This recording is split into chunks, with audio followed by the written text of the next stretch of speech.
Assalomu alaykum. So'x tumanida mehmonlarimiz kelgan. O'tgan safar 2 komplekt bedana qafas va bitta mintali inkubator, 4 etajli broder olib ketishgandi. Yana 4 etajli, 5 etajli bedana qafasdan 4 komplekt yana zakaz berishdi.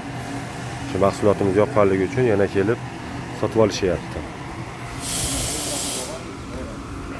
Hoji aka, qani ochiryapsizmi? Qafaslar yoqdimi? Ha? Ko'rning, gap yo'q, qafas. Yo'qda, yoqqanicha yana qaytib kelyapsiz. Inkubator ham ochdimi, yaxshimi? Ochdi. Ikki marta ochtirdik, zo'rdi. Barakasini bersin aka. Bemalol telefonlarni qoldiramiz, telefon qilib zakaz berishingiz mumkin. Qafaslarimiz sifati zo'r. Setkalari qalin. Oyog'ini kesmaydi.